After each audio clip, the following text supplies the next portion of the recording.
gravando essa aula 3 da disciplina de Bioquímica, parte prática. Vai ser a prática 2, pessoal. Se vocês leram a apostila, não tinha muita coisa tinha muita informação teórica, né, que a gente já viu nas aulas. Então, hoje vai ser só um repeteco da aula teórica, mas com um enfoque mais visual, tá? Então, eu peguei algumas ferramentas da internet que permitem a gente visualizar um pouco melhor, que a gente já viu na teoria. E aí, no final da aula, a gente vai ter uma tarefinha que provavelmente eu vou pedir para vocês começarem a fazer, mas eu acho que vocês vão ter que entregar na próxima aula, tá certo? Vamos lá. Então, na aula de hoje, a gente veria as propriedades, estudaria as propriedades da água de novo, mas como a gente já viu isso na teoria, então eu daria os mesmos slides que a gente viu naquela segunda aula, né, quando a gente analisou a molécula da água.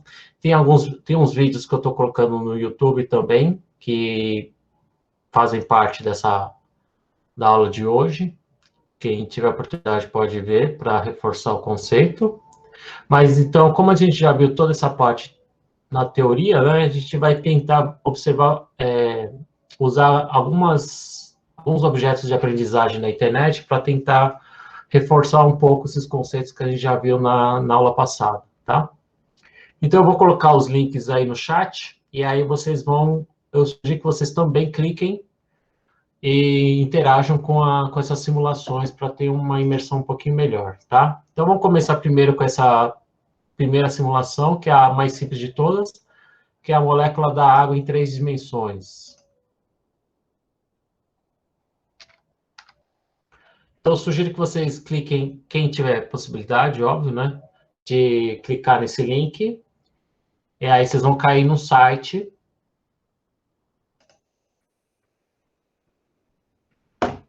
Eu vou ter que colocar aqui.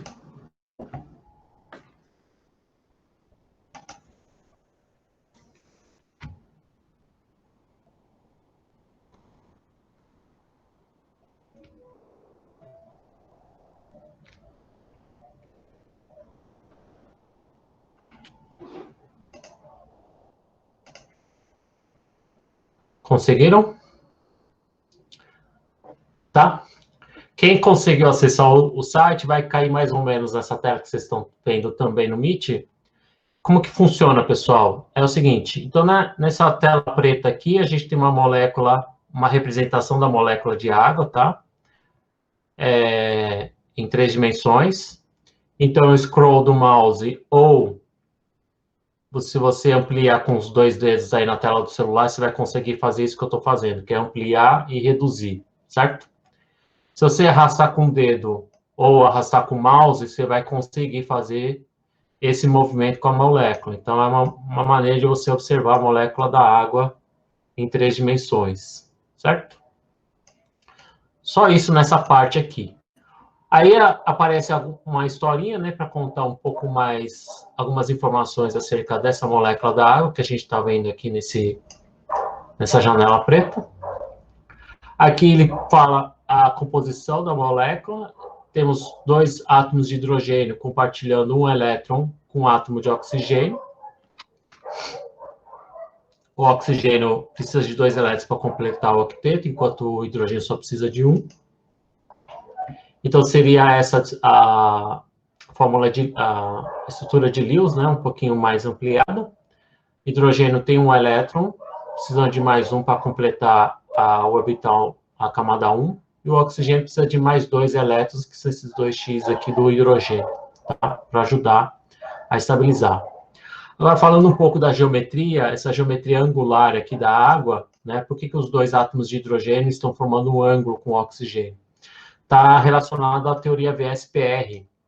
Essa teoria VSPR está relacionada à teoria de repulsão dos pares de elétrons da camada de valência. Está muito relacionado aos pares de elétrons desemparelhados do oxigênio. Se você clicar aqui em Show Lone Pairs, ele vai mostrar os pares de elétrons aqui, que são essas, parecem 2 coxinhas, né? estão ligados aqui no oxigênio, essas duas coisas grandes, para ilustrar a nuvem, o espaço compreendido pelos pares de elétrons da camada de valência. São os pares de elétrons que não fazem ligação nenhuma, né? Então, tem 2 elétrons aqui, 2 elétrons aqui, 2 elétrons da ligação e 2 elétrons da outra ligação, formando 8 elétrons, por isso que a gente chama de regra do octeto, tá? Então, pelo fato desses 2 pares de elétrons ocuparem espaço e eles se repelerem entre si, isso aqui também é um par de elétrons, um par de elétrons, só que aqui eu estou fazendo uma ligação com outro átomo. Então, a melhor maneira de você acomodar esses 4 pares de elétrons mais distantes um do outro para evitar, porque, como são elétrons, eles se repelem, né? Então, a forma mais estável de você acomodar esses 4 pares de elétrons é através, imaginando isso, cada ponta como se fosse um vértice de um tetraedro, certo? Então, se a gente considerar essa ponta, essa ponta, essa ponta, essa ponta, é como se estivesse ocupando os vértices de um tetraedro. Só que como esses pares de elétrons têm uma distância, estão mais próximos ao oxigênio do que os pares de elétrons das ligações, isso força com que esse ângulo, ao invés de ser 109 graus, que é um ângulo comum de um tetraedro regular, de um tetraedro simétrico, ele tem um ângulo de 104. Então, se você clicar aqui no ângulo HOH, ele vai mostrar o ângulo dessa ligação. E ele é menor do que 109. 109 seria o ângulo regular de um tetraedro, né? E isso se deve ao fato dos pares de elétrons estarem mais perto do oxigênio do que essas ligações aqui. Essas ligações têm um comprimento de 0,097 nanômetros. Então, aqui nesses links, você consegue observar o ângulo, a distância, colocar ou tirar os pares de elétrons, tá? E esse map aqui seria os mapas de potencial. Então, vai mostrar, o vermelho seria a densidade de carga negativa, e o azul seria a densidade de carga positiva, mostrando aqui um sistema, uma molécula polar, né? A gente tem a parte negativa e a parte positiva aqui da molécula de água. Esse label on-label permite você ver os átomos. Eu acho que isso aqui todo mundo já sabe, né? Que o oxigênio é o vermelho e o hidrogênio é o azul, tá? Ok? Só isso. E aqui o Start Rotation você pode rotacionar, deixar o próprio programa girar para você. Ok? Então, dessa parte aqui da molécula de água, da apresentação dela, é basicamente isso aqui. Tá? Agora, vamos observar as ligações de hidrogênio.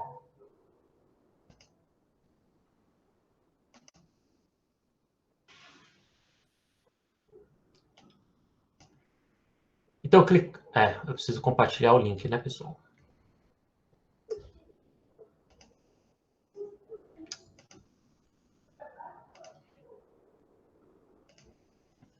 Então, o próximo link é do mesmo site, só que agora ele vai comentar as ligações de hidrogênio.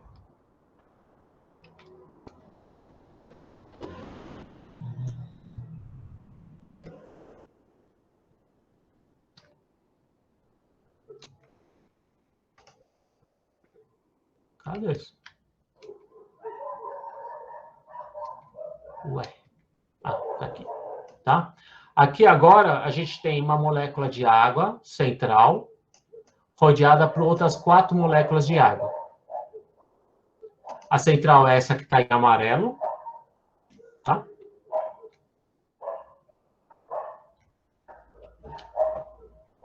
Então, de novo. Aqui está a molécula de água central. E aí ele começa a contar, começa a descrever o conceito, né, da ligação de hidrogênio, tá? É formadas através do oxigênio com hidrogênio de outras moléculas. Então, aqui a gente tem uma ligação de hidrogênio aqui, tem uma ligação de hidrogênio aqui, outra aqui e outra aqui. Então, ele permite, esse mesmo programinha permite mostrar e esconder as ligações de hidrogênio. Vamos ver o que acontece quando a gente pede para mostrar. Está aqui. Então, essas barrinhas azuis aqui são para ilustrar as ligações de hidrogênio. Você pode olhar mais de perto, tá? E a gente percebe, então, para cada molécula de água, você pode fazer até 4 ligações de hidrogênio, tá?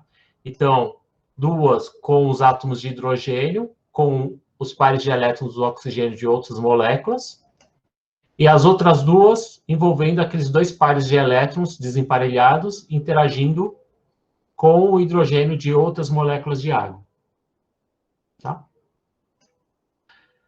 Se a gente colocar 2 moléculas, uma perto e outra longe, a gente pode colocar, então, essa mais perto pode fazer uma outra ligação de hidrogênio com essa molécula que está longe, essa aqui não está fazendo interação com essa, mas está fazendo com essa, e essa aqui, por estar distante desse conjunto aqui, não está fazendo ligação de hidrogênio. Então, é só para mostrar que precisa estar perto para fazer a ligação de hidrogênio.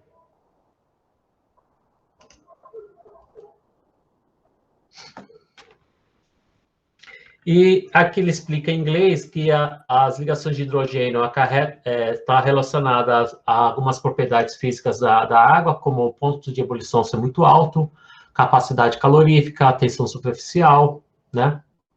O movimento da água nas plantas, né? Porque a água consegue subir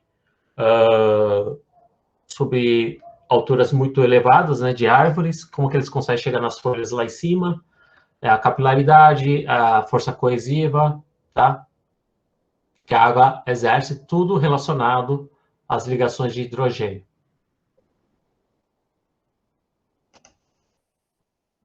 Tá? Então, aqui, de novo, mostrando os átomos. Tá?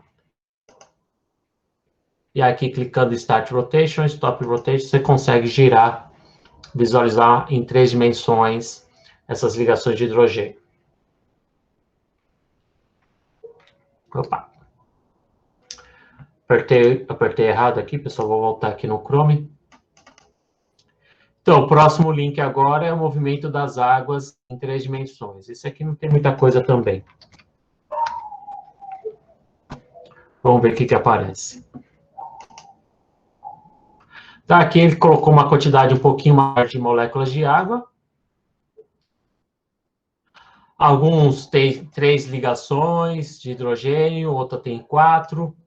Então, vamos mostrar um sistema um pouquinho desordenado aqui. Provavelmente isso aqui pode estar no estado líquido, tá? Ou algumas moléculas não estão interagindo, então pode ser que esteja relacionado ao... É para mostrar uma estrutura, algo um pouquinho mais complexo, uma quantidade maior de moléculas de água. Ai, pessoal, não estou compartilhando. Tá. Tá. Então, também aqui dá para a gente animar, dá para colocar e tirar as ligações de hidrogênio. Eu acho isso daqui bem simples, mas bem interessante, tá? Eu vou parar aqui, tirar as ligações de hidrogênio, e ele tem uma animaçãozinha de como essas moléculas se comportariam, tá? Esse grupo de moléculas. Vamos ver se... Opa. O que está acontecendo aqui? É óbvio que eles não ficam parados, assim, tá? É problema do...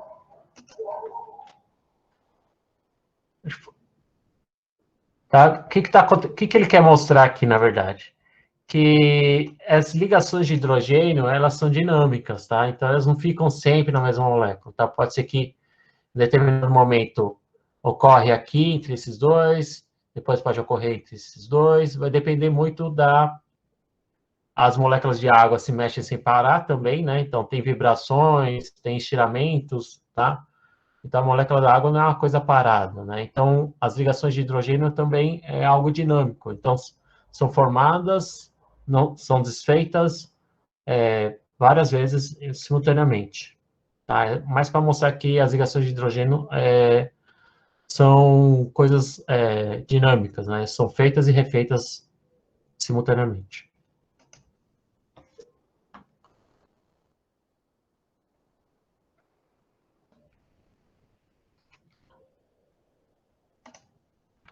Ok? Agora a gente vai ver a estrutura do gelo na água. estrutura do gelo em 3 dimensões, desculpa. Então, tá no slide, não tá no Chrome. Valeu. Cometi esse mesmo erro, não. Desculpa, pessoal. Então, vamos repetir tudo de novo. Então, aqui a gente tem o gelo, certo? A água no estado sólido. Percebam que agora as moléculas de água estão dispostas num arranjo bem ordenado, organizado, bonitinho. Isso é característico de sistemas sólidos, né? Se a gente mostrar as ligações de hidrogênio, agora a gente tem aqui cada molécula de água fazendo 4 ligações de hidrogênio. Algumas não estão fazendo, mas é porque isso aqui continuaria infinitamente, né? Para cima e para baixo. Então, nessa situação aqui, só mostrando essa quantidade de moléculas de água, a gente vê que as águas estão meio que arranjadas como se fossem folhas, né? Com uma estrutura hexagonal e espaços entre essas folhas aqui, tá? Isso faz com que isso tenha uma menor densidade do que a água líquida. Por isso que o gelo flutua na água. Bem, nesse primeiro modelo aqui, a gente tem 28 moléculas de água. Olha lá. Tá? Então, esse arranjo, considerando as ligações de hidrogênio, tem algo aspecto meio hexagonal, isso se repete. Agora, vamos aumentar a quantidade de moléculas de água para 432. Aqui, vamos ver como é que fica. Tá? Então, aqui agora a gente tem as 432 moléculas de água. Aqui é O, tá? Dá para visualizar ainda as ligações de hidrogênio. Quem tiver um celular potente, um computador potente, vai conseguir fazer isso aqui ainda. Girar, se não travar, tá? Olha lá o arranjo hexagonal, né? E aqui aqui as folhas, o arranjo aqui aqui como se fosse várias camadas, né? Ordenadas aqui, tá? Aqui ele mostra aqui essas animações permitem a gente observar a grande regularidade, né, da estrutura do gelo, tá? Em diversas direções, em diversos ângulos.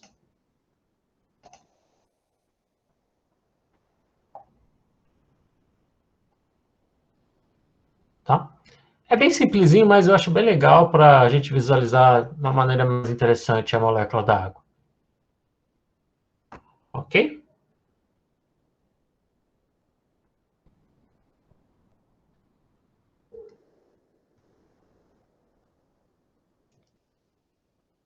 Bem, daquele programinha era isso que eu precisava mostrar, então todos esses links fazem parte daquele site. Agora a gente vai mudar de site para falar um pouco sobre sistemas bifásicos e agregados micelares, tá? E aí depois a gente vai falar de ácidos tampão, já dando um spoiler aqui para a aula que vem. Então, da interface água-óleo é um outro link que eu vou colocar aqui no Chrome, no Sheet, no Google Meet. Tá? Esse link aqui que vai entrar nessa interface água-óleo. Então, como que funciona isso aqui? Isso aqui é só um simulador de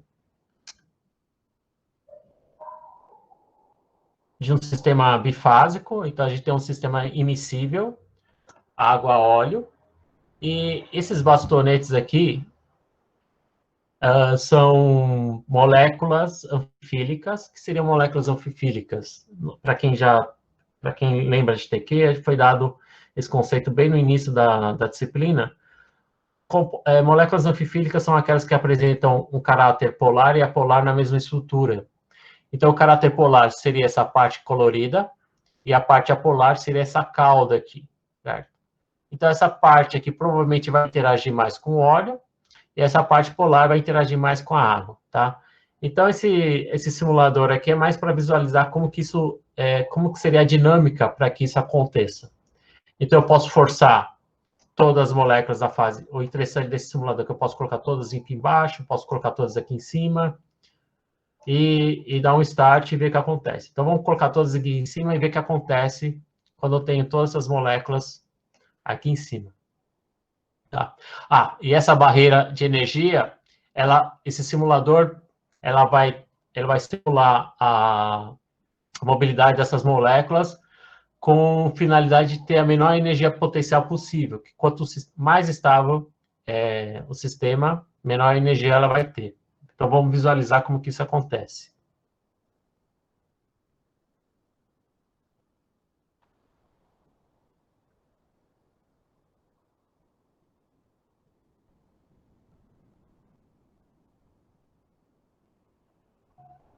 Então, acho que aqui, não sei se bugou, mas aí ele está quase virando. Aí, virou. Tá? Então, o que está acontecendo aqui nessa simulação? A parte polar da molécula vai ficar na fase aquosa, né? Por causa da polaridade da água. Vai realizar interações íon-solvente, certo? Enquanto que a parte apolar vai ficar na fase apolar do líquido, que é o óleo. Tá? Então, se eu colocar aqui tudo aqui embaixo, qual que é a tendência? A tendência é desse sistema também tem uma dinâmica parecida, levando a esse sistema mais estável, quando a parte polar está interagindo com a água e a parte apolar interagindo com o óleo. Certo? Simplesinho também.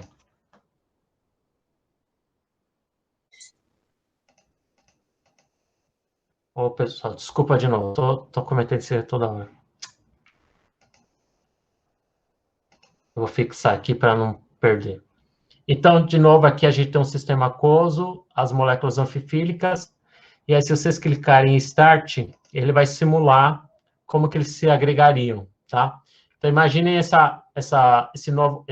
agregado, que na verdade é uma micela, no sistema tridimensional, né? Então, a gente tem que imaginar isso como uma esfera.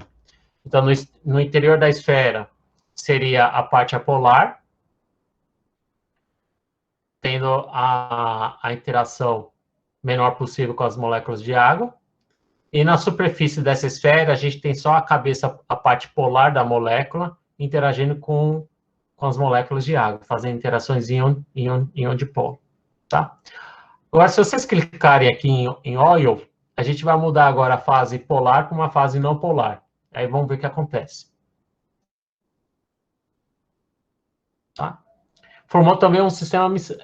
É considerado também uma micela, vamos dizer assim, porque a gente tem um agregado formato esférico. Agora, a parte polar da molécula está confinada no interior dessa esfera, e na superfície da esfera está a parte apolar interagindo com as moléculas do óleo. Tá? A gente não pode... Aqui ele dá não é que dá um bug, ele usa o conceito de duas coisas não ocuparem o mesmo espaço. Né? Aí dá até um aviso aqui. Então, você pode mover as moléculas de qualquer lugar e tentar simular da maneira que você achar melhor. Vamos colocar todas no mesmo... É bem simplesinho, mas eu achei bem bonitinho esse objeto de aprendizagem aqui, tá? E aí você pode começar de novo, que eles vão se juntar, mostrando a agregação aqui da formação da micela. Joia? E o último aqui é uma série de animações, que é o ChemToons. Eu vou copiar aqui.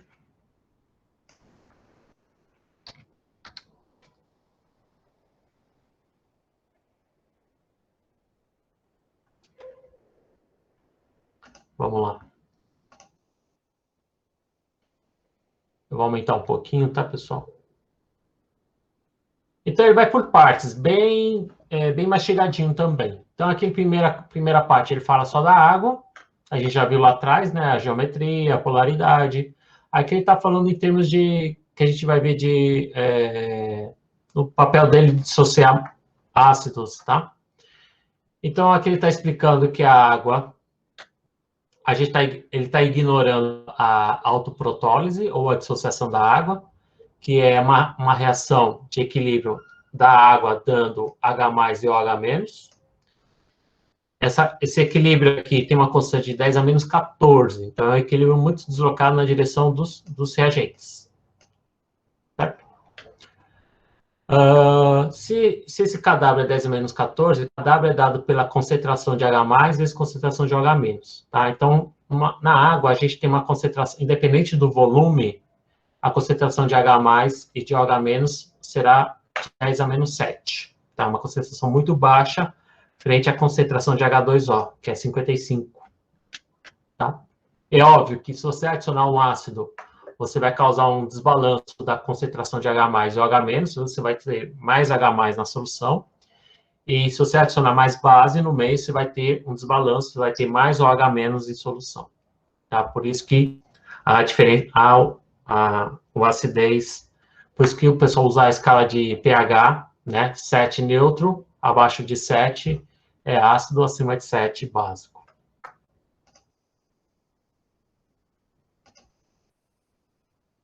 Aqui ele só colocou uma mensagem que a partir de agora ele vai considerar esse azulzinho aqui da tela como moléculas da água que estão presentes, tá? Porque nos próximos tópicos vai ficar muito poluído.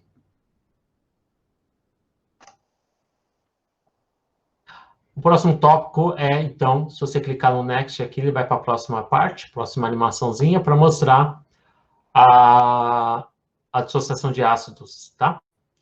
Então, a gente sabe que um ácido do tipo HA, ele pode dissociar para formar H+ e A-, tá? Falando de uma maneira bem genérica. Só que quando o H+, que vem do H do ácido, ele não fica na forma de H+ em água, certo? A gente escreve H+ no caderno, nas equações, para economizar tempo, na verdade, né? Para resumir. Mas, na verdade, o H+ em água, a gente representa como H3O+, porque o H+, em OH+, ele está rodeado, está solvatado, e a molécula de água faz ligações de hidrogênio com H+, né? Por isso que a gente descreve como H3O+, que é a forma mais real do H+ em água, de descrever o H+ em água. Vamos verificar como que isso acontece quando a gente joga um ácido em água. Quando o ácido não está em água, ele está na forma não dissociada, certo? Como HCl, na verdade, é meio difícil ter HCl puro, mas ácidos fortes, né? HI, HBr, HNO3. E aí a gente vai ver o que acontece quando ele joga em água. Quando ele joga em água, vai começar a se dissolver, né? Então vai começar a acontecer a dissociação. Então H+ e o X mesmo vai quebrar a ligação, HX. No momento que libera H+, ele vai ser solvatado, levando H3O+. No caso de ácidos fortes, como é o caso aqui, pode ser, geralmente são ácidos inorgânicos, tá? Eles são muito fortes, então a gente não tem um equilíbrio. A gente tem se isso for um equilíbrio, o equilíbrio está totalmente deslocado na direção dos produtos. Por isso que a gente representa o ácido forte como H+ e X- em solução. Agora vamos ver com o ácido fraco. Quando a gente joga o ácido fraco, parte desse ácido vai se manter na forma não dissociada, que a gente chama, e parte desse ácido vai ser dissociado, levando H+, H3O+, e A-, tá? Então, nesse caso, para ácido fraco, a gente utiliza aquela seta, dupla meia seta, para simbolizar o sistema equilíbrio. E se a constante de equilíbrio relacionada a esse ácido for um valor pequeno, abaixo de 1, entre 10 a menos 3, 10 a menos 10, a gente pode estar lidando com ácido fraco, que é o caso aqui, tá? Mas uma coisa que a gente precisa entender, que isso aqui não é um sistema estático. Esse equilíbrio não é um equilíbrio estático, parou aqui, tá? Lembrando sempre que equações de equilíbrio são equações sempre dinâmicas, tá? Ao mesmo tempo que a reação da esquerda para a direita está acontecendo também a reação da direita para a esquerda. Tá? Ou seja, nessa animação, ele vai mostrar que, ao mesmo tempo que H+ e A- estão se juntando para formar HA, a gente tem H A virando H+ e A-. Tá? Deixa eu mostrar de novo. Então, está formando HA, mas também está se desfazendo HA para levar, ó, H+ e A- estão se juntando e HA está se desfazendo, tá? Então, sempre lembrando que isso aqui é um equilíbrio dinâmico.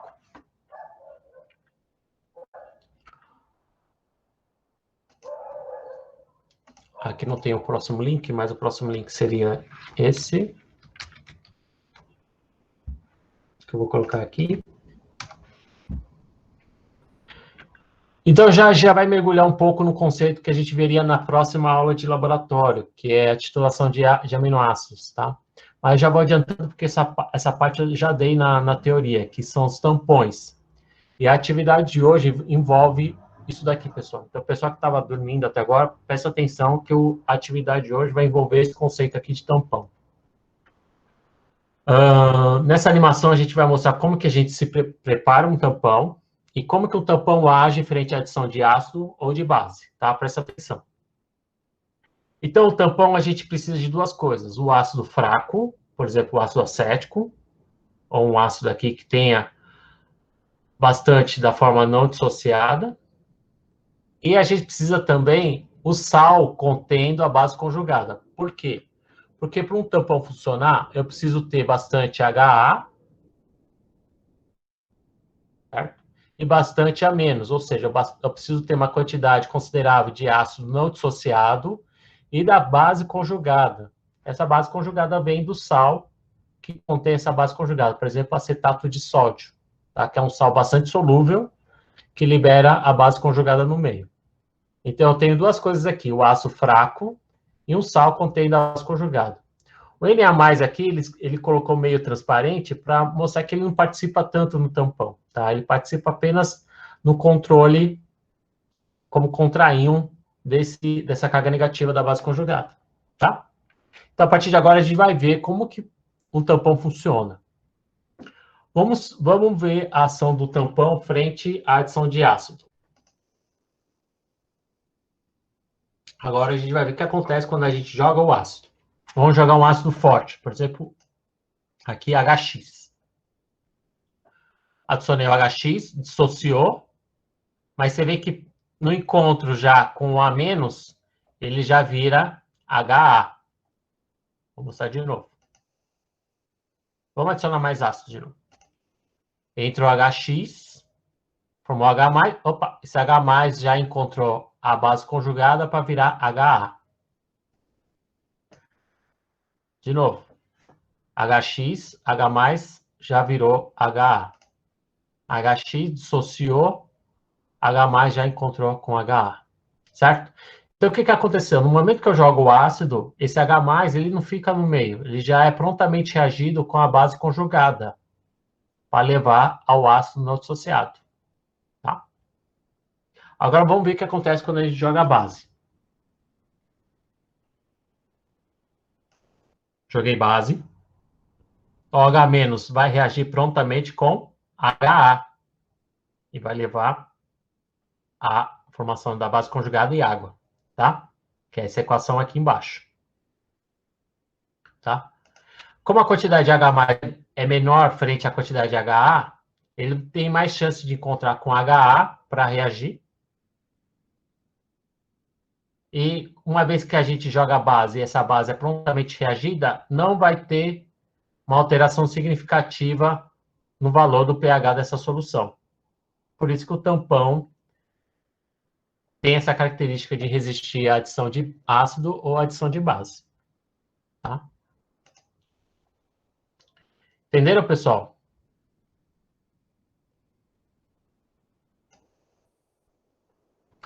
Então, na adição de ácido, ele reage prontamente para levar a adição de ácido aqui, ele vai reagir prontamente com a base conjugada para levar ao ácido não dissociado.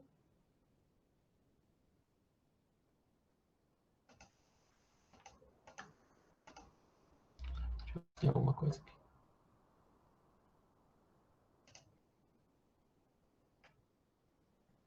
Tá? Deixa eu colocar a base aqui de novo. Última vez, pessoal.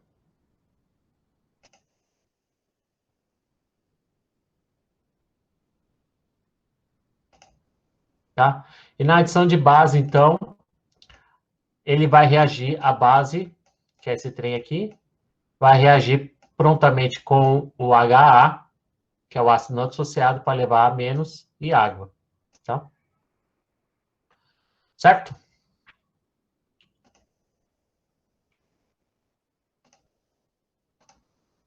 Dúvidas? Se vocês olharem o roteiro da apostila, não tinha muito que comentar, de fazer, simular coisas práticas, né? Não tinha um experimento em si, vamos dizer assim. Tá? Eu acabei adaptando essa aula para esse sentido aqui, tentar observar melhor o que a gente já viu na teoria.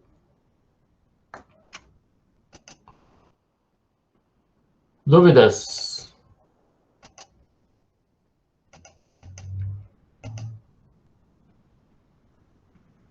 Não?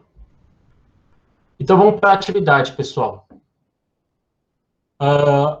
Essa atividade vai dar um pouquinho de desespero, tá? Mas eu vou entrar em cada sala para explicar um pouquinho melhor. Vou tentar explicar agora, vai. Aí, então, qual que é a atividade de hoje, pessoal?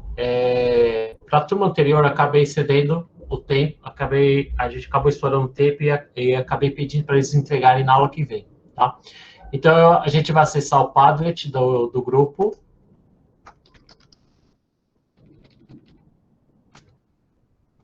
Que eu vou colocar o link aqui já.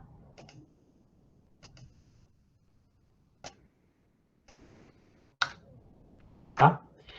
E o que a gente vai fazer, então? Vocês vão acessar os meets de cada um, de cada grupo, e tentar resolver essa questão aqui. É uma única questão, mas exige um raciocínio bastante demorado. Então, vocês têm, vamos supor que vocês têm dados os valores da constante de equilíbrio do ácido acético, 1,8 vezes 10 a menos 5, e do Kw, da ionização da água, que é 10 a menos 14, que a gente viu agora. Então, se em um tampão, por que a base conjugada do ácido acético remove prontamente o H+ adicionado? Por que o ácido não dissociado remove prontamente a base que é adicionada no tampão? Tá? Tentar explicar, através dos valores de constante de equilíbrio, por que o efeito do tampão, do tampão resistir às variações de pH. Tá? Então, é tentar explicar, através, determinando os valores de constante de equilíbrio, por que um tampão resiste às mudanças de ácido ou da adição de base. Tá? Então, a dica é o seguinte: tentem elaborar as equações químicas que ocorrem quando você adiciona um ácido no tampão, ou quando vocês adicionam uma base no tampão, e tentem descobrir os valores de K dessas reações, tá? Deixa eu compartilhar aqui, então, uma tela branca, depois eu volto nessa tela aqui.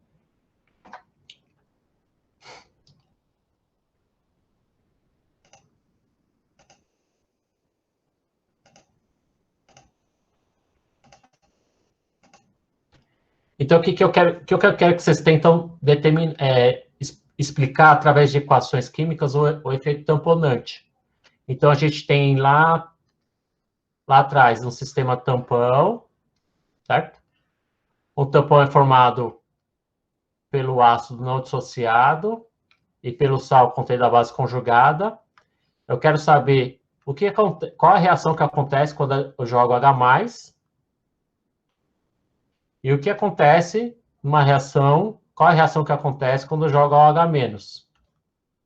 A animação acabou de mostrar lá, certo? Então, na adição de H+, com o que ele vai reagir? Ele vai reagir com alguém para ser prontamente consumido, certo? E com o OH-, ele vai reagir com alguém e vai ser prontamente consumido, tá? Aqui eu vou ter um valor de K, aqui eu vou ter um valor de K, Eu não vou colocar tudo, senão vai ficar muito fácil. E o que eu tenho em mãos como dado? Eu tenho a constante de dissociação do ácido. Vou colocar na forma resumida, tá, pessoal?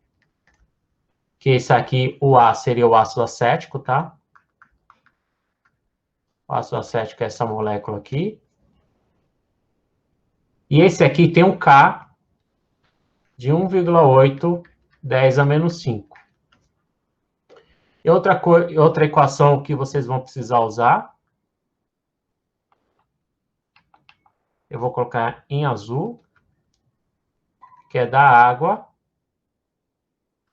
indo H+, mais H-. Esse aqui tem um KW de 10 a menos 14. Lembrando que 10 a menos 14 é o produto das concentrações de H+ e OH-, tá? Então, vocês vão ter que justificar o efeito do tampão, o fato, a propriedade do tampão resistir às variações de H+ e OH-, a resposta está aqui, pessoal, nos valores desses dois Ks. Eu preciso saber com quem que ele vai reagir e o que vai dar. E aí, com essas duas equações aqui dadas no enunciado, vocês vão descobrir esses dois valores de K. E a magnitude desse K explica o fato desse H+ ser prontamente consumido e esse OH- ser prontamente consumido. Ok? Eu vou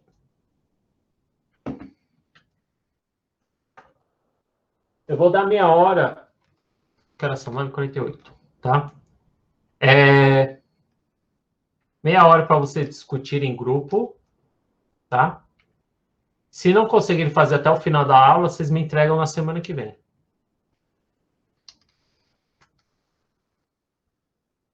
Ok?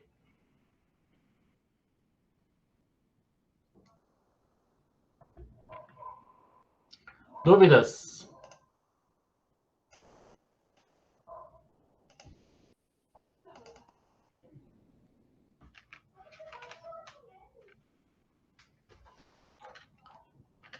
Então, aqui a gente vai... Então, é mais ou menos o que eu escrevi agora, é o que ele está pedindo aqui, tá? Então, vou tentar explicar por que o tampão resiste às variações de H+ e OH- através de valores de constante de equilíbrio. Então, vou dar mais ou menos meia hora. Se o pessoal estiver muito enrolado, aí a gente encerra a aula e vocês continuam em casa ou depois. E aí, no começo da próxima aula, a gente coloca no Padlet as coisas. Tá joia? Então, eu vou estar aqui de plantão até as 10h20. E aí, se até as 10h20 ninguém conseguir, se a maioria dos grupos não conseguir terminar, a gente deixa para a próxima semana. Ok?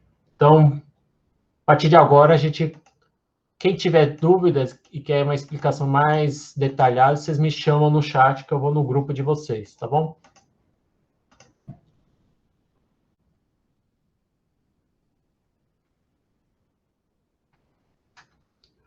Ok? Então a gente combina assim, próxima terça, no começo da aula, a gente vai no Padlet, a gente vai abrir os PDFs de cada grupo e discutir em grupo, em conjunto, o raciocínio de cada um de vocês. Tá joia, pessoal? É difícil, esse exercício não é fácil, é um exercício de prova de ingresso de pós-graduação em química ou bioquímica, tá? Em que exige cálculo e raciocínio.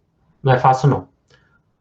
Tá joia, pessoal? A gente vai se falando, então a gente se encontra na quinta-feira na auditoria. Certo, pessoal? Desculpa a complexidade do exercício, mas é só para dar uma chacoalhadinha aí nesses conceitos aí. Até mais, pessoal. A gente se vê na terça que vem. Eu vou encerrar a gravação e postar, vou cortar, óbvio, que tem quase 2 horas de aula que vou ter que cortar, fazer alguns cortes e colocar lá no YouTube. Tá bom? Até mais, pessoal.